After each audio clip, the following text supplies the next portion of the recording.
अब गेम ये है कि मैं एक्चुअली क्योंकि इवनिंग में ही पढ़ा रहा हूँ तो वहां भी मैं वेबसाइट बना रहा हूँ, तो इस तरह मैंने इवनिंग में 2 अलग वेबसाइट बनवाई है, आप लोगों में 2 अलग टॉपिक करा रहा हूँ। ठीक है, कि एक ही चीज बार बार पढ़ाना हुआ ना, थोड़ा सा बंदा बोर हो जाता है। सो बेसिकली आइडिया ये कि वो जो मैंने दूसरी क्लास में ली है उसकी भी वीडियो लेक्चर्स रिकॉर्डेड है। ठीक है, वो स्लाइड्स बनी हुई है, वो मैंने ऑलरेडी गूगल क्लासरूम पे अपलोड हमने कर दी है। तो if you find those classroom, उसमें आपको कोड मिलेगा।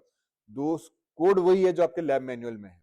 ठीक है, ताकि आपके पास कोड वही है, तो लैब मैनुअल से कॉपी करें या स्लाइड्स में करें, उसके रिकॉर्डेड वीडियो लेक्चर्स ऑलरेडी मैंने अपलोड किए हैं चैनल पे। मैं लिंक सिर्फ दोबारा उस पर गूगल क्लासरूम में जाके शेयर कर दूंगा ताकि यू कैन एक्सेस दैट। ठीक है, तो वो वाला भी कॉन्सेप्ट पॉइंट इसके आप जरूर देखिएगा ताकि क्लियर हो जाए।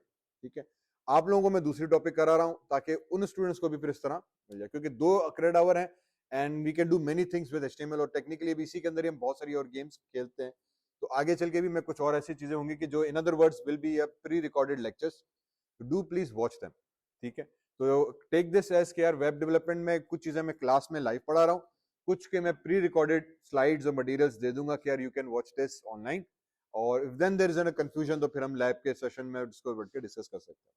तो आपको जो भी अगेन मैं करा रहा हूँ उससे पहले समझो 3 लेक्चर्स हो चुके हैं, तो ये मेरा वीक 3 का सीक्वेंस के हिसाब से 8वां लेक्चर बनेगा। तो नंबर्स में थोड़ा कंफ्यूज मत होना, बेसिकली वीक 3 का हमारे पास सेशन चल रहा है। ठीक है, नंबरिंग में डे 1 से जो हम लेते रह रहे हैं ताकि पता चले कि हमने टोटल कितनी क्लासेस ली है।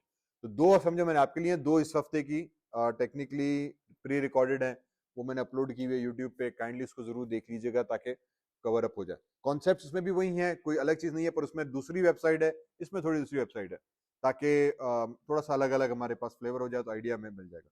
प्लस कुछ मेरे पुराने रिकॉर्डेड हैं तो वो भी मैं इस लिंक्स में एक और शेयर कर दूंगा, जो कि लैब टास्क के अंदर भी मौजूद है वेबसाइट। तो जो ब्लॉग वाला है वो ऑलरेडी, ब्लॉग वाला जो मैंने दिया टास्क जो आपको भर करना है, वो भी ऑलरेडी एक्चुअली प्री रिकॉर्डेड है मेरे पास, तो वो मैंने लिंक ऑलरेडी इसमें शेयर कर दिया है। मैं लैब मैनुअल के अंदर आपको मिलेगा लिंक, यार ये लेक्चर ऑलरेडी रिकॉर्डेड है, ये देख लेना। इसके अलावा दूसरा भी एक टास्क है, वो भी पुराना प्रीवियसली रिकॉर्डेड है, वो मैंने उसमें दिया हुआ है, वो देख लेना। तो उससे ही होगा कि कुछ चीजें हम एक्स्ट्रा आगे कर पाएंगे, अगर आप प्री रिकॉर्डेड थोड़ा देखते जाओगे वीडियो लेक्चर्स तो हमारे पास टॉपिक कवर करना आसान हो जाएगा। स्पेशली आगे अब नेक्स्ट वीक मुझे बूटस्ट्रैप पे थोड़ा सा काम करना है, वो हो जाएगा हमारा week number 4। Bootstrap I think 1 हफ्ता इंशाल्लाह काफी रहेगा, पर उसमें भी फिर मेरा वही होगा कि मैं आपको जो एक वेबसाइट पे काम कराऊंगा, इवनिंग में मैं दूसरी वेबसाइट पे काम कराऊंगा, दोनों को हम रिकॉर्ड करेंगे ताकि अब आपके दोनों के पास एक मल्टीपल रेफरेंस आ जाए। ठीक है, तो वो जरूर अब इस तरह से फॉलो करते चलना, कॉन्सेप्ट वही होंगे, पर मैं जो वेबसाइट पे काम होगा आपका, जैसे अभी इस पे हम दूसरी टॉपिक पे काम करेंगे, इवनिंग वालों को मैं दूसरी पे कराऊंगा। ठीक है, बात क्लियर हुई?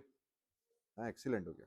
चले, सो आज बेसिकली हमने ये वाले जो वेबसाइट है इसके ऊपर बात करेंगे। ठीक है, सेम कॉन्सेप्ट जैसे हमने कल का लास्ट क्लास में बात की थी, इसके अंदर आपकी बात जो चीजें थोड़ी सी चेंज हमने की है वो है कि लोगो हेडर दोनों साइड बाय साइड आ रहे हैं। तो अब जो हेडर था प्रीवियस वाली में सिर्फ टेक्स्ट था, अब की बार मैंने कहा कि यार मुझे जो लोगो है ना, हेडर में लोगो भी चाहिए, टेक्स्ट भी चाहिए, और फिर मुझे जो मेन्यू है ना वो इसके राइट साइड पे चाहिए, मेन्यू इसके नीचे नहीं चाहिए। जो लास्ट एग्जांपल था वो टिपिकली नीचे आ रहा था, तो अब मुझे मेन्यू को फ्लोट राइट करना होगा, और फिर उसके नीचे मुझे एक बड़ा बैनर चाहिए। ठीक है, लास्ट टाइम ये नहीं था, मोस्ट वेबसाइट्स के अंदर आपको बैनर भी नजर आता है। अगर अब मुझे बैनर ऐड करना है तो बैनर में कैसे ऐड करूंगा, फिर उसके नीचे कंटेंट का स्ट्रक्चर आ जाएगा कि कॉलम आ रहा है, बैनर आ रहा है, फिर अब वो आपके जैसा भी नॉर्मली टेक्स्ट बेस्ड कंटेंट आता है, इमेजेस आते हैं, वो हम उसमें रखते आते हैं, और नीचे फोल्डर आ जाएगा। तो उसको बेसिक डिजाइनिंग के हिसाब से लेट्स बिगिन विद दैट। तो अगेन वही चीज, first thing we start with an HTML, फिर मैं सीएसएस पे काम करूंगा। यूजुअली अगेन अब ये अप्रोच है, some people they do things together, means वो हेडर का एचटीएमएल लिखा उसी वक्त उसका सीएसएस बना दिया, फिर उसने मेन्यू बनाया तो उसी उसका सीएसएस बना दिया। ठीक है, मैं जो एग्जांपल या अप्रोच फॉलो कर रहा हूँ, मैं पहले पूरी एचटीएमएल लिख रहा हूँ, फिर उसकी हम सीएसएस बना रहे हैं। वजह ये कि हम एचटीएमएल का एक एक्चुअली पूरा हिस्सा पहले कर आए, तो अज्यूमिंग ये कि हमें एचटीएमएल सारी क्लियर हो गई, तो हम पहले पूरा बेसिक एचटीएमएल लिख लें, फिर उसकी वक्तन वक्तन सीएसएस को फिर एक सीक्वेंस में समझना, लर्न करना आसान हो जाता है, या मुझे एक्सप्लेन करना एक्चुअली आसान हो जाता है। ठीक है, वंस यू स्टार्ट अंडरस्टैंडिंग, तो फिर वो जरूरी नहीं कि आप हर दफे यही अप्रोच फॉलो करें। Again as I said, every developer, every person has their own strategy कि हम किस तरीके से काम कर रहे हैं। ठीक है, मैं ये समझाने की गरज से एक स्ट्रेटेजी लगाई हुई है कि मैं पहले एचटीएमएल का कोड एक्सप्लेन कर दूं, फिर मैं सीएसएस का कोड एक्सप्लेन करूं, तो वो मुझे एक्चुअली समझाना थोड़ा आसान रहता है। तो इस वजह से ये चीज करूं। ये इवनिंग में भी 1-2 बच्चों ने पूछा था कि सर यही क्यों हम अगर अलग अलग स्विच करें, तो वो आप बेसिकली बिल्कुल ऐसे ही कर सकते हो, आपके अपने ऊपर है, ठीक है। तो समझाने के गरज से एक्चुअली मैंने जो है इस चीज को पहले HTML को किया, CSS को दो अलग अलग हिस्सों में ब्रेक किया हुआ है। तो HTML के ऊपर अगेन वही VS कोड ओपन किया, ठीक है। VS कोड के अंदर आने के बाद मैंने उसमें बेसिक बॉयलर प्लेट कोड लिखा। अब की बार जो कोड हमने यूज किया, लास्ट दो एग्जांपल्स में हमने नहीं किया था, अगेन डॉक टाइप HTML, ये HTML के हर कोड में हमने इस्तेमाल किया हुआ है। मेटा डेटा है, इसको देना लाजमी है। फिर उसमें HTML लैंग्वेज इंग्लिश, इसके ऊपर भी HTML में बात कर आए। Meta character set UTF-8, again Meta data है कि मैं इंग्लिश कैरेक्टर सेट पे काम कर रहा हूं ताकि कोई कैरेक्टर सेट का प्रॉब्लम ना हो। और फिर Meta view port content width device width initial scale 1.0, means initial आपकी जो स्केल होगी ब्राउजर की वो 1.0 फुल साइज पे मुझे ब्राउजर खोल के वहां पे वेबसाइट लोड करनी है। ये वाली कमांड हमारे पास फिर कोरिलेट करती है CSS के साथ भी, ताकि वेबसाइट हमारी रिस्पॉन्सिव सही बने। तो समटाइम्स इसके बगैर रिस्पॉन्सिव बिहेवियर कभी कभी एक्यूरेट नहीं आता, डिपेंडिंग कि अपने कंपोनेंट्स कैसे पोजीशन किए हुए हैं। तो ये वाली लाइन रेकमेंड होती है कि यार ये जरूर डाल दिया करो, ताकि हमारा जो रिस्पॉन्सिव बिहेवियर है, जो मीडिया क्यूरी हम लगाते हैं, मीडिया @मीडिया वाला, वो CSS से सही काम करेगा और इसके बेस पे स्केलिंग बेसिकली वेबसाइट की सही होती है। तो ये मेटा डेटा है, ये वीक 1 के अंदर भी हमने बात कर आए थे, मैंने अब की बार वो ऐड कर दिया। लास्ट एग्जांपल में ये चीज हमने ऐड नहीं की थी, तो मेरी मर्जी, मैंने कहा सिंपल था, अब की बार इसमें और चीजें हम ऐड करते जा रहे हैं। फिर आ जाते हैं, अब की बार हमने टाइटल ऐड कर दिया और मैंने CSS को लिंक कर दिया, ठीक है। टाइटल ऐड करने के लिए हमने उसमें बता दिया था कि भाई टाइटल जो होगा मेरा वो ये वाला होगा, और फिर मैंने लिंक टैग से href CSS अपनी ऐड कर दी, क्योंकि मैं एक ही फोल्डर के अंदर सारे प्रोजेक्ट्स बना रहा हूँ, ठीक है। तो मैंने उसको प्रोजेक्ट 1, प्रोजेक्ट 2, प्रोजेक्ट 3 करके सेव कर रहा हूँ। CSS को भी उसी तरीके से प्रोजेक्ट 4 style.css किया हुआ है। आपकी मर्जी, आप किसी भी तरीके से नेमिंग करो। यूजुअली एज अ सेड हम रेकमेंड करते हैं कि हर प्रोजेक्ट का हम अलग एक सेपरेट फोल्डर बनाते चलें ताकि प्रॉब्लम ना आए। फिर HTML पर आ जाते हैं। अब बॉडी के अंदर सबसे पहले हमने हेडर का डिव बनाया, ठीक। अगेन डिव स्ट्रक्चर को लेके मैं चल रहा हूँ। मैंने कहा लेआउट, और जो हमने लेआउट जो टैग्स थे हेडर वाले, हेडर सेक्शन वाला, वो मैं फिर बूटस्ट्रैप से नेक्स्ट वीक से हैंडल करेंगे। तो नेक्स्ट वीक हम एक्चुअली फिर उनके ऊपर ज्यादा बात करेंगे ताकि कॉन्सेप्ट हो जाए। पर वो भी बात वही होगी कि आप बूटस्ट्रैप के थ्रू डिव के ऊपर भी काम कर सकते हो, लेआउट के ऊपर भी काम कर सकते हो। I will try to make sure कि हम दोनों एग्जांपल्स पे बात करें। फिलहाल हम प्योर वही डिव लेके चल रहे हैं, क्योंकि मोस्ट डेवलपर्स अभी भी डिव के ऊपर ज्यादा प्रेफर करते हैं। तो डिव लिया, इसको अगेन मैंने CSS की क्लास हेडर दे दी, इमेज डाल दी हमने, और फिर H1 का टेक्स्ट दे दिया। ये मेरे पास इमेज आ गई, ये H1 का टेक्स्ट आ गया। फिर उसके नीचे BR ऐड कर दिया, BR फॉर लाइन ब्रेक, ताकि एक लाइन का हमारे पास यहाँ पे स्पेस आ जाए। तो ये एक लाइन का स्पेस आ गया, जरूरी नहीं है, ये मेरे ऊपर, ठीक है। अगेन अब वही चीज याद रखो, ये जो मैं कर रहा हूं ये एक मेरा तरीका है, हर डेवलपर हर का किसी का तरीका अलग अलग हो सकता है।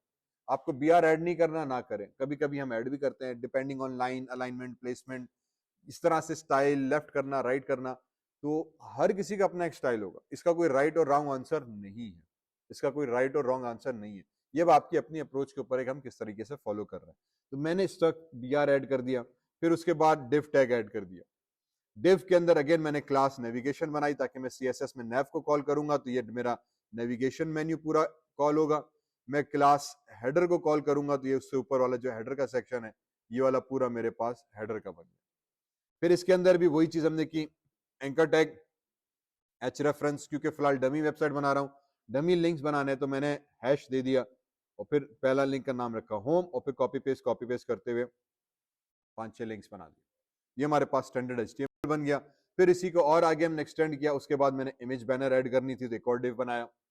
लिंक्स के बाद अब हमने उसमें क्या किया, एक और डिव बनाया, इसकी मैंने class they the head image करके, ठीक है। इसकी क्लास नेम हमने दे दिया हेड इमेज करके, और फिर हमने इमेज सोर्स करके एक इमेज ऐड करा दी हेड बैनर करके, सही है। अगेन ये डमी इमेजेस हैं, हजरत इंटरनेट पे गए, इमेजेस पे गए, प्लेस होल्डर हम एक वर्ड यूज करते हैं। प्लेस होल्डर का मतलब ये होता है कि इमेज की जगह पे कोई और डमी इमेज मुझे चाहिए। तो प्रोग्रामिंग में, वेब डेवलपमेंट में जब हम इमेजेस बहुत सारी यूज कर रहे होते हैं तो इनिशियली हमें हमारे पास इमेजेस इतनी होती नहीं है, तो हम उसकी जगह पे प्लेस होल्डर्स इस्तेमाल करते हैं, ठीक है। तो गूगल पे जाके कहीं भी लिखेगा यार प्लेस होल्डर लोगो, प्लेस होल्डर बैनर इमेजेस, तो बहुत सारी ऐसे आ जाएंगी, कोई भी डाउनलोड करके आप इस्तेमाल कर सकते हैं। तो वो मैंने यहाँ पे एक इमेज दे दी भाई, कंपनी बैनर करके इमेज आ जाएगी, उसका नाम हेडर दे दिया, ये ऊपर का डिव अलग बना। फिर उसके बाद बॉडी जो बनी, मैंने बॉडी अलग देनी। अब यहाँ पे मैंने HR दिया हुआ, HR एक हॉरिजॉन्टल रूलर ऐड कर देगा, जो कि हमारे पास ये इधर वाला है, ठीक है, ये वाली लाइन जा रही है। अगेन मेरी मर्जी है, हम कुछ भी कर सकते हैं, डिजाइन हमारे ऊपर है। बॉडी के अंदर आ गए, बॉडी के अंदर अब मुझे दो कॉलम बनाने हैं। कल हमने 3 कॉलम पे काम किया था, ठीक है, कल हमने 3 कॉलम बनाए थे, आज मैंने कहा मैं 2 कॉलम बनाने। तो मैंने डिव क्लास एक मेन कॉलम की बनाई, ठीक है, एक मेन डिव क्लास की बनाई, उसके अंदर मैंने 2 डिव और बनाए, ये कॉलम 1 हुआ, ये कॉलम 2 हुआ। कॉलम 1 को मैंने अलग क्लास नेम दे दी, इसको कह दिया बिग कॉलम, इसको नाम दे दिया कॉलम साइड, ठीक है। ये अलग अलग नाम, कल हमने दोनों को सेम नाम दिया था क्योंकि मुझे तीनों कॉलम सेम साइज के बनाने थे। आज हम दोनों को अलग अलग नाम दे रहे हैं, वजह ये कि अब इसको मैंने बड़ा साइज देना है, इसको हमने छोटा साइज देना है। तो ये मेरे पास कंप्लीट डिव स्ट्रक्चर के साथ साइज बना दे। तो हमने एक डिव बनाया हेडर का, एक डिव बनाया उसमें हमने लिंक्स रखे, दूसरा डिव बनाया उसमें बैनर रखा, चौथा डिव बनाया जिसमें बॉडी का कंटेंट आया। फिर बॉडी वाले कंटेंट के अंदर 2 सेक्शंस हमने 2 ग्रुप्स अलग किए, वो भी डिव के थ्रू, क्योंकि सब चीजें डिव के थ्रू हो रही हैं। एक डिव में मैंने H1 का कॉलम दे दिया, दूसरे डिव में मैंने H2 का कॉलम दे दिया, ठीक है, 2 कॉलम बनाए। इसका फिर मैंने CSS अलग कर दी, एक को बिग कॉलम कर दिया, दूसरे का साइड कॉलम कर दिया, ताकि मैं दोनों को अलग अलग काम कर सके। ठीक, यहां तक HTML समझ में आई, उम्मीद आ गई होगी। अब आ जाते हैं CSS के ऊपर, ठीक है। तो मैंने HTML पहले अपनी पूरी सेट कर दी कि यार मुझे ये स्ट्रक्चर चाहिए था। अब हम उसकी बेस पे चले जाएंगे CSS के ऊपर। CSS में आने के बाद सबसे पहले हम वही करेंगे कि यार हेडर इमेज को, लोगों को सेट कर लेते हैं, ठीक है। तो हमने सबसे पहले उठाया डॉट हेडर स्पेस इमेज, ठीक है। अब अगेन वही हायरार्की बेस्ड स्ट्रक्चर मैंने उठाया। हायरार्की का मतलब ये कि मैंने कहा यार एक इमेज मैंने यूज की हुई है जो एक्चुअली डॉट हेडर के अंदर है, तो डॉट हेडर वाले टैग में जाओ, उस टैग के अंदर या उस वाले जो डिव होगा उसके अंदर एक इमेज होगी, उसकी तुम विड्थ कर दो 100 पिक्सल, तो लोगो की विड्थ 100 पिक्सल हो गई, डिपेंडिंग ऑन योर लोगो। मैंने फिलहाल अपने लोगो के हिसाब से 100 पिक्सल सेट किया। फिर मैंने कहा मार्जिन लेफ्ट 20 पिक्सल कर दो, तो लेफ्ट से 20 पिक्सल्स का गैप छोड़कर स्टार्ट हुआ। फिर उसको मैंने कह दिया फ्लोट लेफ्ट। अब ये सबसे इंपॉर्टेंट इसकी प्रॉपर्टी है। फ्लोट लेफ्ट का मतलब ये कि कंपोनेंट को दूसरे कंपोनेंट के लेफ्ट पे ले आओ। By default her div, her heading new line पे आ रही है। अब मैं यहाँ पे चाह रहा हूं कि लोगो ऊपर आ रहा है, हेडिंग नीचे आ रही है, ये ना हो, हेडिंग उसके साथ में आ जाए। उसके लिए हमने उसको फ्लोट लेफ्ट की प्रॉपर्टी दोनों में इस्तेमाल की, जिसकी वजह से अब वो न्यू लाइन को छोड़ के लेफ्ट अलाइनमेंट में आ जाएगा। ये वर्ड के अंदर भी फीचर मौजूद है। अगर आप माइक्रोसॉफ्ट वर्ड में भी जाते हो तो वहां भी अलाइनमेंट का एक टैब आता है। पिक्चर अगर आपने रखी है उसका ऑप्शन आता है, over the text, below the text, left to the text, alignment का ऑप्शन आता है, ठीक है। ये कॉमन सा है। तो ये हमने अलाइनमेंट बेसिकली उसको लेफ्ट कर दी। जब लोगो लेफ्ट पे हुआ तो लोगो लेफ्ट पे आ गया। उसके बाद जो उसका दूसरा कंपोनेंट है उसको भी मैंने हेडर H1 टेक्स्ट को भी लेफ्ट कर दी। ये दोनों एक दूसरे के साथ एक लाइन में आ गए। हालांकि पहले अलग अलग आ रहे थे क्योंकि H1 की खास प्रॉपर्टी हमेशा न्यू लाइन पे आएगा, अब वो एक ही लाइन पर आ गया। Simple as that. तो दो चीजों को एक साथ रखने के लिए आपने फ्लोट लेफ्ट प्रॉपर्टी लगाओगे तो ये चीज यहां पर आएगी। हेडर था, इसका भी फॉन्ट साइज मैंने 28 पिक्सल कर दिया, थोड़ा बड़ा हो जाए। कलर हमने ग्रीन कर दिया। बाकी हमने कल भी देखा था, आप बैकग्राउंड कलर भी लगा सकते हो, आप बॉर्डर भी लगा सकते हो, अब आपकी स्टाइलिंग के ऊपर है, ठीक है। फॉन्ट स्टाइल भी चेंज कर सकते हो, फॉन्ट डिजाइन जो उसका पैटर्न है, जो भी आपको कलर चेंज करना है, वर्ड चेंज करना है, अभी आपकी अपनी CSS, आपकी अपनी डिजाइनिंग के ऊपर क्या है। सिर्फ मेरा जो मकसद है कि अलाइनमेंट समझनी है कि हमने पोजीशनिंग कंपोनेंट्स के हम कैसे कर रहे हैं। तो यहाँ पे दोनों को एक साथ रखने के लिए मैंने फ्लोट लेफ्ट किया। अब क्योंकि मैंने हेडर को भी फ्लोट लेफ्ट किया है तो जो इसकी वजह से जो न्यू लाइन क्रिएट हो रही थी वो भी खत्म हुई। जब वो खत्म हुई ना तो ये मेन्यू ऑटोमेटिकली मेरे पास यहाँ पर आ गया, ठीक है। हमने कहा चला इसके ऊपर थोड़ा और काम करते हैं, तो फिर हमने मेन्यू को ऐड कर दिया, ठीक है। मेन्यू के लिए सबसे पहले मैंने कहा यार डिव में जाओ, उसकी जो नेविगेशन मेन्यू बनाया था, मेन डिव जो बनाया था, उसमें जाके उसकी पोजीशन कर दो रिलेटिव और उसके फ्लोट कर दो राइट पे, क्योंकि मुझे मेन्यू राइट साइड पे चाहिए, ठीक है। रिलेटिव टू द पेरेंट, जो पेरेंट हमारे पास टैग आया था फ्लोट लेफ्ट का, और पोजीशन उसकी आपने फ्लोट अब राइट कर दो, ठीक है। तो क्या होगा, ऑटोमेटिकली उसको हमने लेफ्ट किया था हेडर को, अब उसको हमने राइट कर दिया तो ये ठक उठ के राइट पे चला जाएगा। हैंस जब इसको हमने नॉर्मल देखेंगे तो ये राइट साइड पे मेन्यू आ गया, लेफ्ट साइड पे वो चला गया। पोजीशनिंग दोनों की इसकी सेट हो गई, हेडर की और मेन्यू की। बस इतना करना था। बाय डिफॉल्ट न्यू लाइन पे आ रहा था, सिर्फ फ्लोट राइट करने से वो न्यू लाइन छोड़ के दूसरे कंपोनेंट के रिलेटिवली राइट पे चला गया, ठीक है, रिलेटिव पोजीशन में। फिर अगेन मैंने कहा डिव नेव में जाओ, क्लास डॉट नेव, उसके अंदर एक एंकर टैग है, स्पेस से हायरार्की बताई कि यार इस वाले डिफ के अंदर एक एंकर टैग है ना, तो इस वाले डिफ के अंदर जो एंकर टैग्स है उनकी सेटिंग करनी है तुम्हें। एंकर हो सकता है मेरे पेज में 1000 हो, बाकी सारे एंकर्स को छोड़ो, वो वाले एंकर्स जो मेरे div डॉट नेव के अंदर है, div टैग होगा डॉट नेव क्लास नेम, तो मखसूस मैंने अब स्पेसिफाई कर दिया कि इसी क्लास के जो चाइल्ड एंकर टैग्स हैं उसमें जाओ, उसकी भी फ्लोट लेफ्ट कर दो। ठीक है, अब नोट करो हमने क्या किया, यहां पे हमने फ्लोट राइट किया, इसका फ्लोट हमने लेफ्ट किया, कंटेंट हमारा यहीं पे नजर आ रहा है। क्यों? हाँ, क्योंकि हमने कंटेनर के अंदर वालों को फ्लोट लेफ्ट राइट किया, ठीक है, लेफ्ट किया। मेन कंटेनर जो था div nav उसको तो मैंने राइट कर दिया था, क्योंकि कंटेनर बनाया है, ग्रुप है, तो पूरा का पूरा कंटेनर राइट पे चला गया। अब ये वाला जो फ्लोट है ना, ये कंटेनर के अंदर की अरेंजमेंट है कि ये अंदर कहां से कैसे सेटअप होगा। तो कंटेनर तो पूरा राइट पे चला गया, कंटेनर के अंदर जो एलिमेंट्स हैं, क्योंकि लिंक्स हैं, तो वो लिंक्स एक दूसरे के साथ आ रहे हैं, तो अभी उसको भी हमने कह दिया कि यार अंदर से तुम लेफ्ट में स्टार्ट होना। तो कंटेनर के अंदर की जो अलाइनमेंट है वो हमने लेफ्ट से कर दी, ताकि तमाम मेन्यूज हमारे पास कंटेनर के अंदर से लेफ्ट से स्टार्ट हो। फिर डिस्प्ले ब्लॉक कर दिया हमने, टेक्स्ट डेकोरेशन नन कर दी ताकि अंडरलाइन सब हट जाए, डेकोरेशन सारी खत्म हो जाए। पैडिंग हमने 10 पिक्सल्स कर दी। अब सिंगल वर्ड पैडिंग यूज किया, इसका मतलब चारों तरफ top right bottom left 10 pixels का गैप आ जाएगा। फिर हमने बैकग्राउंड कलर लाइट ग्रीन कर दिया, तो लाइट ग्रीन कलर का बैकग्राउंड आ गया। फ्रंट कलर मैंने डार्क ग्रीन कर दिया, तो front colour. Simple creating menu बन गया हमारे पास। ठीक, मेन्यू बनाने के लिए इतना। अब इसमें जो सिर्फ लॉजिक लगी कि जो मेन डिफ था उसका फ्लोट मैंने किया राइट, और जो इंटरनल कंपोनेंट्स थे उसके फ्लोट हम हमेशा फिर लेफ्ट ही रखते। तो ये कंपोनेंट्स मेरे पास लेफ्ट से स्टार्ट होगा। फिर हवर इफेक्ट लगाना था, तो मैंने अगेन वही हायरार्की दी, div डॉट नेव में जाओ, स्पेस, उसके अंदर सब टैग होगा एंकर, कॉलन, हवर कर दो, कि जब माउस उसके ऊपर मैं हवर करूं तो अब इसका बैकग्राउंड कलर कर दो डार्क ग्रीन और फोरग्राउंड कलर कर दो व्हाइट। जब इसके ऊपर कर्सर मूव करेंगे तो बैकग्राउंड कलर चेंज हो जाएगा हमारे पास, फोरग्राउंड कलर चेंज हो जाएगा, तो ये बटन का इफेक्ट हमारे पास क्रिएट हो जाएगा हवर का। सिंपल ऐसा, ये मेन्यू बन गया। वही ये वाली लॉजिक वही है जो कल हमने कर है, जो प्रीवियस क्लासेस में पढ़ी। 90% मेन्यू बनाने का आइडिया बेसिक सेम होता है। क्योंकि इस वक्त मुझे कंटेनर के साथ अलग गेम खेलनी थी, ठीक है, तो मैंने कंटेनर को अलग डिफ दे दिया। सिर्फ अब की बार जो मेन कंटेनर है ना, उसकी हमने ये रिलेटिव पोजीशन और फ्लोट राइट किया, मेन डिफ का कंटेनर। अगर ये लेफ्ट पे ही होता तो फिर मैं इसको सिर्फ लेफ्ट करता, फिर और कुछ करने की टेंशन नहीं थी, फिर मेन्यू ये वाला भी आपका परफेक्ट काम करता, ठीक है। लेकिन क्योंकि हमने ये तो दो डबल सेटिंग करनी है, कंटेनर को राइट पे करके उसके इंटरनल कंपोनेंट्स को अलग करना है, तो वो हमने थोड़ा सा डिफ किया। ये वाला वही तकरीबन कोड है जो कल हमने किया था। वंस ये हो गया, अब आ जाते हैं आगे।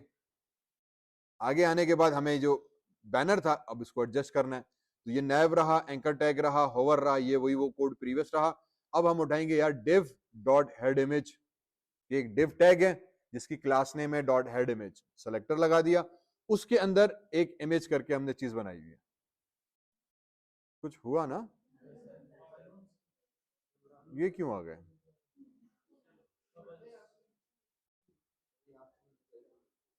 ऐसे ही खुद ही खुद ही खुद ही खुद ही।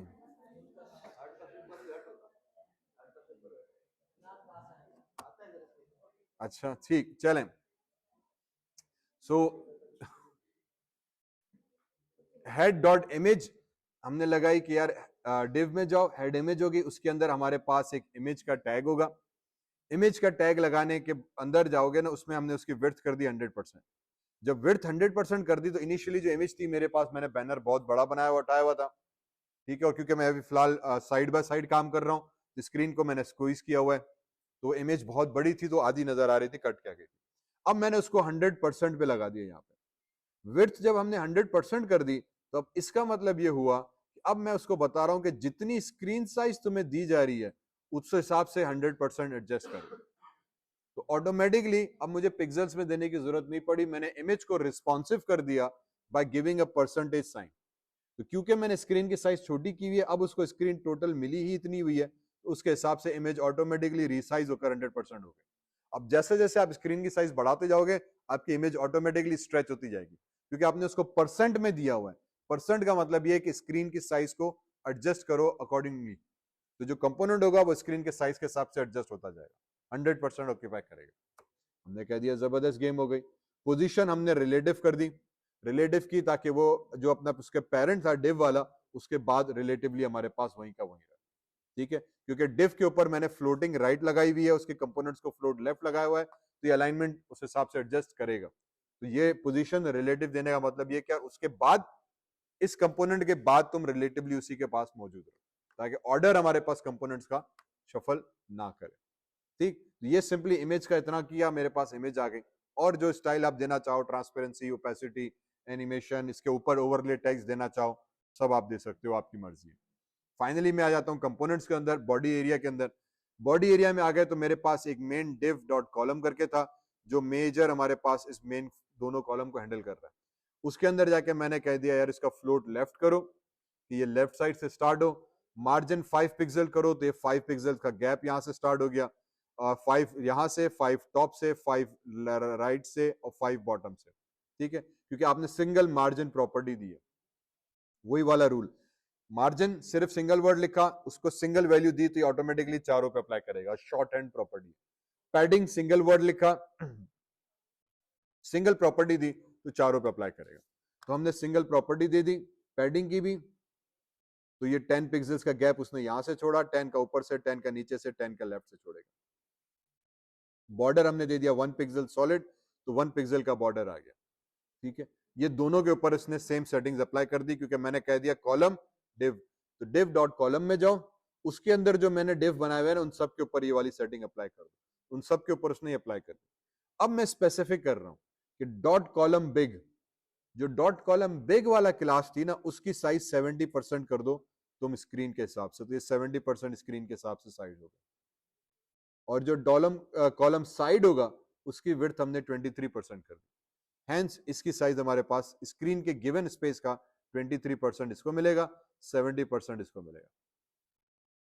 बस मींस कल हमने जब कॉलम बनाया था उसमें हमने हर कॉलम को सेम नेम दिया था तीनों को, और उसकी विड्थ हमने डिवाइड बाय 100 की थी 3 के हिसाब से।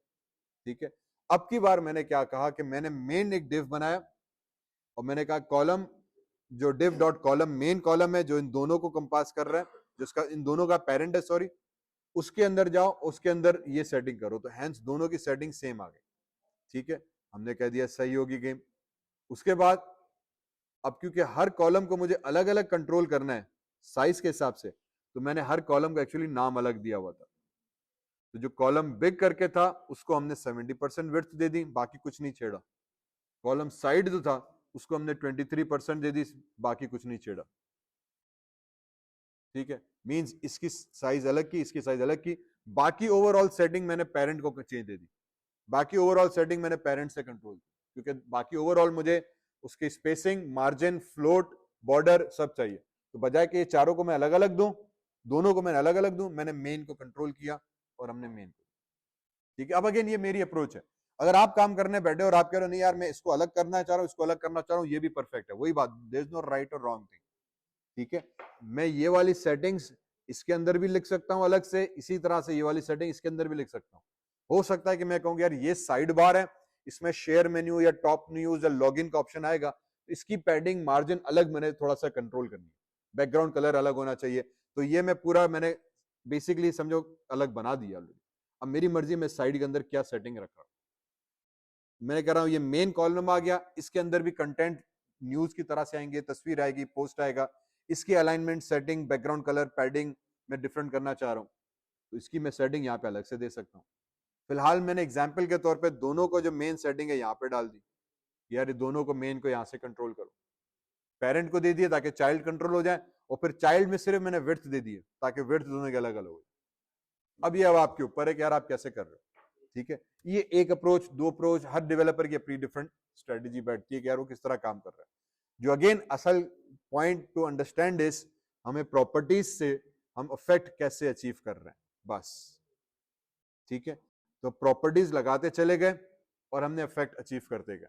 उसके बाद अब आ जाते हैं रिस्पॉन्सिव बिहेवियर पे, क्योंकि स्क्रीन मैंने छोटी की हुई है तो आपको प्रीवियस आउटपुट में नजर आया कि यार दो कॉलम्स आते हैं, लेकिन अगर और मैं स्क्वीज करूंगा तो एक्चुअली स्टैंडर्ड ही होता है कि आपका कॉलम पूरी स्क्रीन पे स्ट्रेच हो जाए, क्योंकि छोटे छोटे कॉलम्स फिर मोबाइल स्क्रीन पे रिकमेंडेड नहीं होते। तो रिस्पॉन्सिव बिहेवियर के लिए अगेन हम वही चीज करते हैं, मीडिया क्यूरी लगाते हैं। इसको कहते हैं मीडिया क्यूरी, ठीक है। ये क्यूरी पता नहीं इसको क्यों कहते हैं, लेकिन बेसिकली ये मीडिया क्यूरी कह ली जाती है। सीएसएस सिंटैक्स नहीं है टिपिकली, बिकॉज ये एक्चुअली आपके सिस्टम से क्यूरी करके उसकी साइज लेता है और अकॉर्डिंगली फिर डिसीजन करता है, तो इसीलिए शायद इसको मीडिया क्यूरी कहा गया है।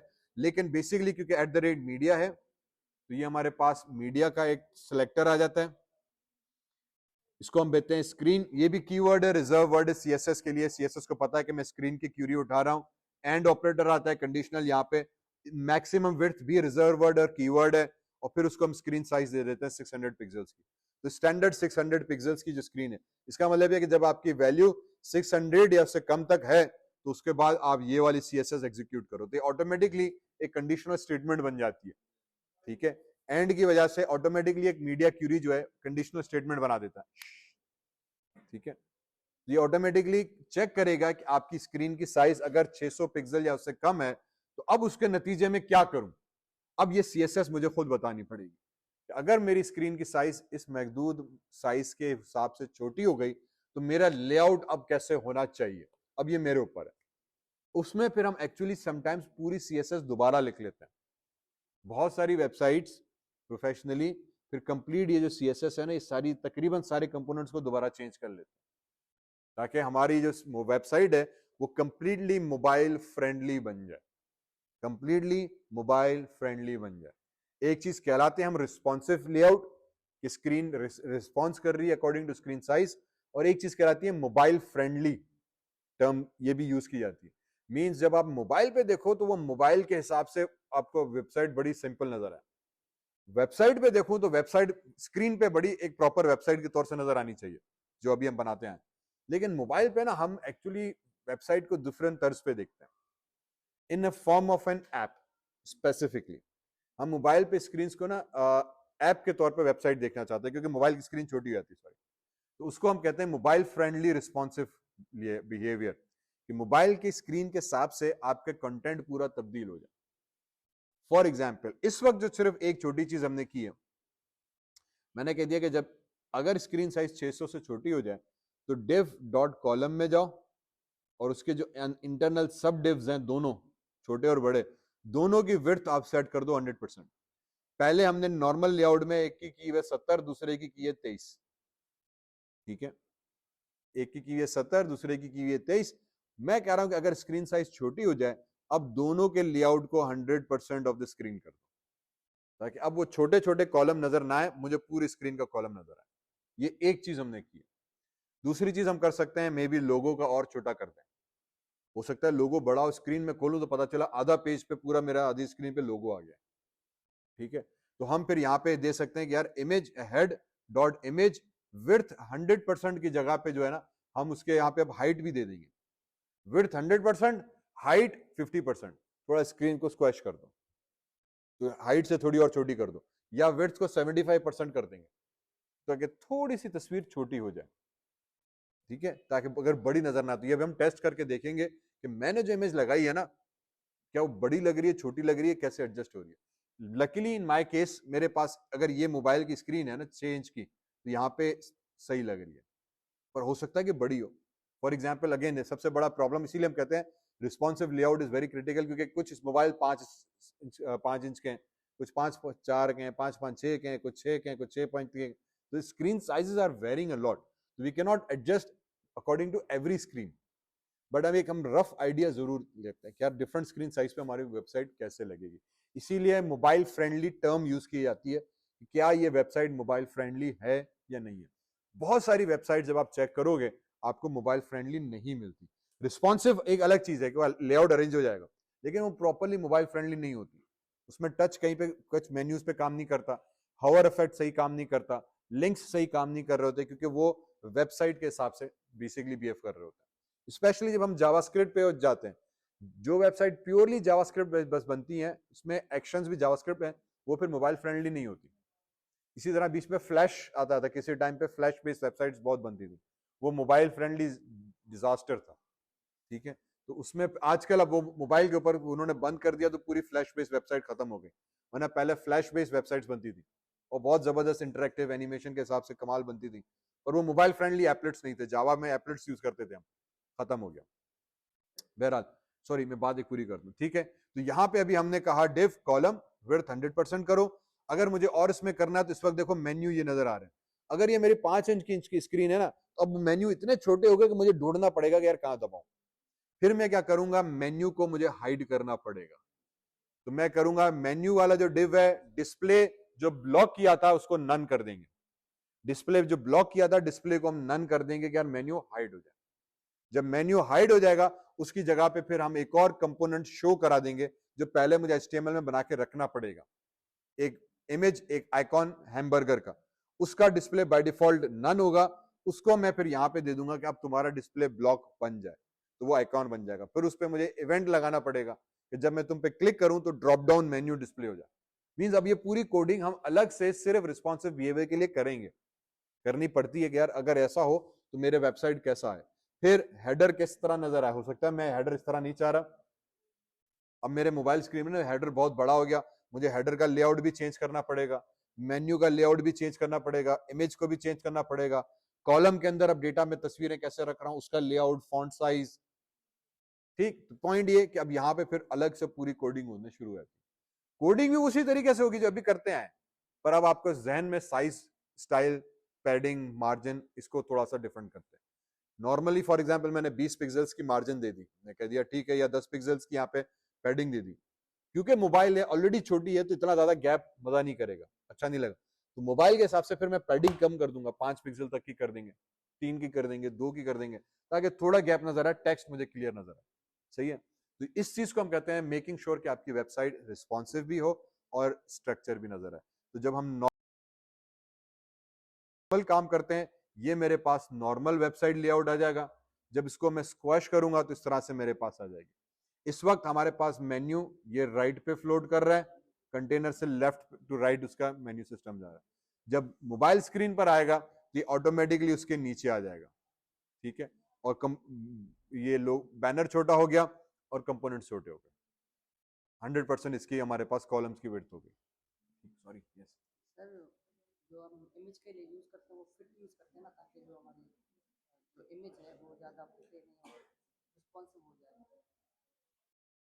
फिट फिट फंक्शन जो प्रॉपर है, हो जाए। ठीक, फिट जो फंक्शन है वो भी यूज बिल्कुल होता है आजकल, उसके भी अपने एडवांटेजेस एडवांटेजेस जरूर मौजूद हैं, लेकिन ये आप यूज कर सकते हो, कोई प्रॉब्लम नहीं, ठीक है। फिट का एक फंक्शन है जो भी यूज किया जाता है स्क्रीन साइज को एडजस्ट करने के लिए, वो भी किया जा सकता है। मैंने कहा ना, इस तरह बहुत सारी चीजें हैं, ठीक है, और बहुत सारे तरीके हैं। अब हमने यही चीज देखनी है कि यार मैं ये CSS के कौन कौन सी चीजों को इस्तेमाल कर सकूं और कैसे इस्तेमाल करना है। मैं वही बता रहा हूं कि ये आपने स्टाइल्स याद नहीं रखने, आपको ये समझना है कि यार मैं सेटिंग्स कैसे अप्लाई कर रहा हूं, किस चीज से क्या हो रही है। तो फिट कर कर है, इस तरह से करके हमारे पास 2-3 और मीडिया क्यूरीज हैं। मीडिया क्यूरीज की स्टेटमेंट्स कुछ और हैं जो आगे में बूटस्ट्रैप में भी हम करेंगे, ठीक है, तो थोड़ा सा और क्लियर होगा। मैं फिट को भी, मैंने फिट यूज नहीं किया एक्चुअली, मैंने इसलिए ज्यादा मुझे इसका आइडिया नहीं ऑनेस्टली, ठीक है। मैंने जब देखा था तो लगा कि जब हम रिलेटिव यूज़ करते हैं ना तो वो ज़्यादा अच्छा नहीं लगता है कि ठीक, रिस्पॉन्सिव मैंने नहीं जो हम लोग जितनी देखा है मोस्टली हम मीडिया क्यूरी पे काम करते हैं, मैंने फिट का ज्यादा यूज नहीं किया। ना इसका भी लाइव अभी इसको ऐसा एग्जांपल किसी कोड में मेरे सामने आया, होते होंगे, मैंने कहा अभी बहुत चीजें आ गई हैं। CSS का जो लेटेस्ट वर्जन आया है 3, उसमें भी पता नहीं इन्होंने नए नए क्या क्या चीजें दे दी हैं, तो सारी तो मुझे भी याद नहीं है। मैंने वही कहा कि फिर हम लोग जब चेक करने बैठते हैं तो फिर देखते हैं यार स्ट्रक्चर कैसे जा रहा है, क्या क्या चीजें हैं, किस चीज से क्या काम हो रहा है। मोस्टली अगर मीडिया क्यूरी से हो रहा है तो बस जहन में हमारे पास कोड बैठ जाता है ना, उस पर काम कर रहे हैं। तो देयर आर मेनी HTML के बहुत सारे टैग्स अभी भी नहीं पता, ठीक है। HTML के पता नहीं इतने कौन से टैग्स हैं जो सीक्रेट टैग्स निकलते हैं, हमें पता चला अबे ये भी हो रहा है, ये भी हो रहा है, ये भी हो रहा है, इस चीज के लिए अब ये यूज करो, वगैरह वगैरह चीजें, ठीक है। मेन्यू के लिए अलग हो गया, डेट पिकर्स के लिए आ गया, कलर पिकर के लिए आ गया, मीडिया प्लेयर के लिए आ गया, वीडियो प्ले करनी है आजकल 3D आ गया है, 3D प्रॉपर जो 3D व्यू क्रिएट होते हैं हमारे पास, व्यू पोर्ट क्रिएट होता है, कैनवा HTML से कैनवस पूरा क्रिएट होता है। तो देयर आर मेनी थिंग्स, ठीक है। मैंने जैसे पहले दिन कहा था कि तमाम के तमाम कवर करना मेरे बस की बात नहीं है, ना ही मुझे तमाम की तमाम चीजें आती हैं, इसीलिए थोड़ा सा ऑनलाइन पढ़ते रहो, मटेरियल्स नेट पे बहुत सारी चीजें मौजूद हैं। W3 स्कूल्स वेबसाइट में प्राइमरीली यूज कर रहा हूँ, उसके बाद ट्यूटोरियल पॉइंट करके दूसरी वेबसाइट है मैं वो यूज कर रहा हूँ, W3 रिसोर्सेज वेबसाइट है उसको हम यूज करते हैं। इस तरह से हजरत गूगल पे जाओ, HTML का लिखो, CSS का लिखो, हजारों ट्यूटोरियल्स मौजूद हैं, हजारों नोट्स मौजूद हैं। मैं इनफैक्ट आपके साथ अभी शेयर करूंगा, hopefully I will Google classroom पे मैं ऑलरेडी शेयर कर दूंगा। यूडीमी के कुछ फ्री कोर्सेज हैं, बहुत अच्छे से हैं, वो आपको करने चाहिए, करने पड़ेंगे मे भी फिलहाल। वो फ्री कोर्सेज है, पेड तो अलग ही है। बहुत अच्छे यूडीमी के ऊपर फ्री कोर्सेज पड़े हुए हैं, ईडास के ऊपर पड़े हुए हैं, EDX के ऊपर फ्री कोर्सेज हैं।